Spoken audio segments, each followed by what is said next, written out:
Hello friends, super magic રસોઈમાં મિત્રો હું આપનું સ્વાગત કરું છું। આજે હું સફેદ તલની ચીક્કી લઈને આવી છું મિત્રો। તો તમે છેલ્લે સુધી મારો વિડીયો જોજો અને તમને ગમે તો લાઈક કરજો, શેર કરજો અને સબસ્ક્રાઇબ કરવાનું તો ભૂલતા જ નહીં મિત્રો। તો હવે એમાં શું ઇન્ગ્રેડિયન્ટ લીધા છે એ પણ હું તમને બતાવી દઉં।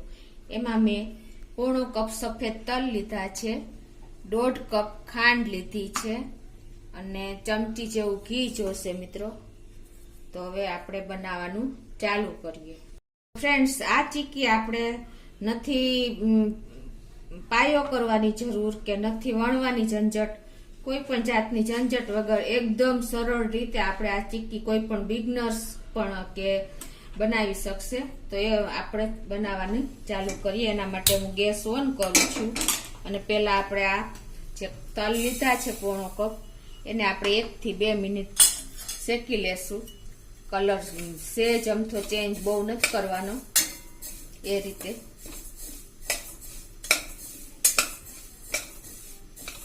જો 1 થી 2 મિનિટ થઈ ગઈ છે અને આપણા તલ પણ શેકાઈ ગયા છે, તમે જોઈ શકો છો।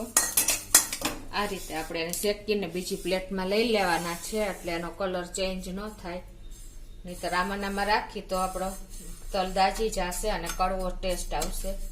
એટલે બહુ પણ આપણે શેકતા નથી અને બીજી પ્લેટમાં લઈ લીધા છે।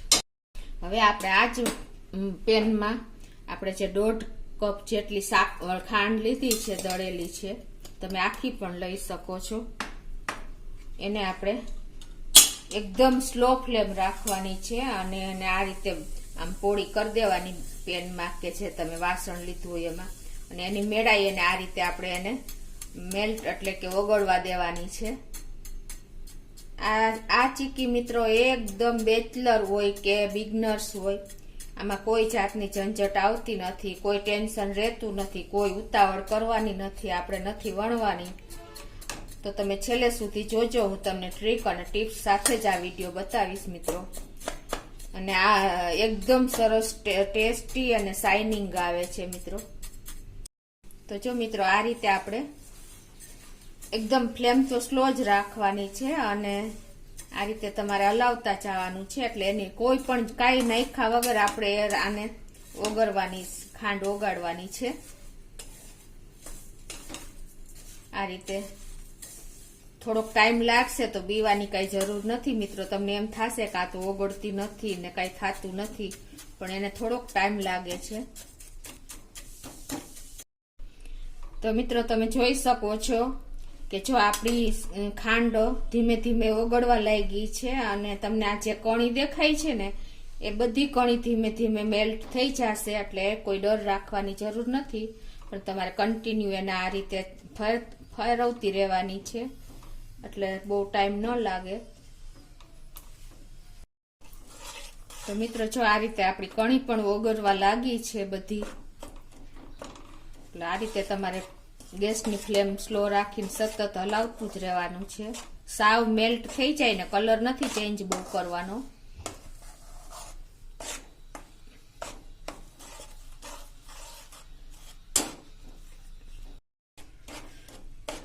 તો મિત્રો, જો આપણી કણી પણ તૈયારી જ છે ઓગળવાની, સાવ મેલ્ટ આપણી ખાંડ થઈ ગઈ છે, તમે જોઈ શકો છો। આ રીતે તમારે ફૂલ ફ્લેમ તો કરવાની જ નથી, એનું કારણ એ છે જો તમે ફૂલ ફ્લેમ કરશો ને તો તમારી આ જે મેલ્ટ થયેલી ખાંડમાં કડવાશ આવી જશે, ઓગળી તો જશે ઝડપથી, પણ તમને ટેસ્ટ એનો બીટર લાગશે। હવે આપણી જો ખાંડ બધી ઓગળી ગઈ છે, તમે જોઈ શકો છો, એકદમ લિક્વિડ થઈ ગયું છે, એક પણ કણી રહી નથી। તો આ સ્ટેજે હવે આપણે એને 1 ચમચી જેવું ઘી નાખી દેશું। આનાથી શું થશે મિત્રો, ચીક્કી પણ આપણી ટેસ્ટી બનશે અને આપણી ચીક્કીમાં શાઇનિંગ આવશે, એટલે આ એકદમ જરૂરી પોઈન્ટ છે। હવે આપણે આપણી ખાંડ ને ઘી બધું સરસ મિક્સ થઈ ગયું છે મિત્રો।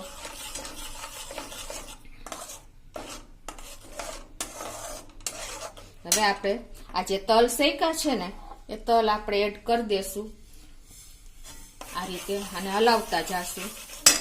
ગેસની ફ્લેમ બંધ કરી દેવાની છે મિત્રો, અને આ પ્રોસીજર આપણે થોડીક સ્પીડ રાખવાની છે।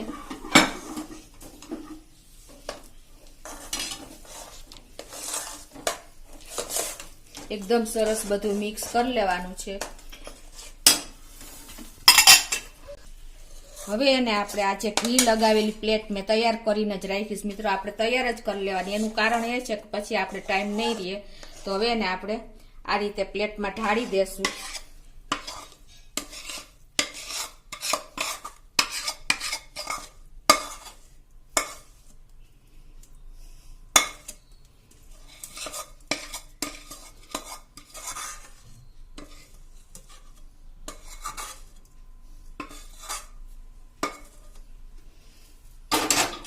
હવે આપણે જે આ પ્લેટમાં ઢાળી છે ને એને આ રીતે તમારે ચારે બાજુ પાથરી દેવાની છે.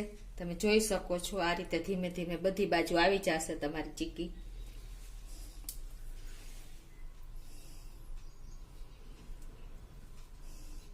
હવે જો તમારે એને પીસ શેપ આપવું હોય એકદમ એક ઇવનલી સરખો, તો તમારે આ સ્ટેજ જ તમારે એને ચપ્પેથી કટ કરી લેવાની છે. શેપ આપી દેવાનો છે, ઇમ્પ્રેસ આપી દેવાની છે.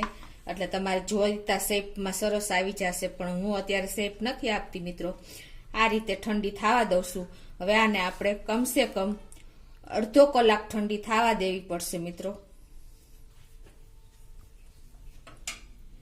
તો ફ્રેન્ડ્સ જો આપણી ચીક્કી છે ને ઠંડી થઈ ગઈ છે. મેં તમને અડધો કલાક કીધો હતો, પણ આમ વધીને 5 થી 10 મિનિટ થઈ છે. અને તમે આ રીતે જો પ્લેટને આમ કરશો ને એટલે ઓટોમેટિક ચીક્કી ખુલી જશે. તમે જોવો છો ને હું કરું છું એ રીતે ઇઝીલી છૂટી થઈ જશે. અને પછી તમે આ રીતે એને તમે જોઈ શકો છો ને, ખાલી સેજ ટચ કર્યું ત્યાં નીકળી ગઈ.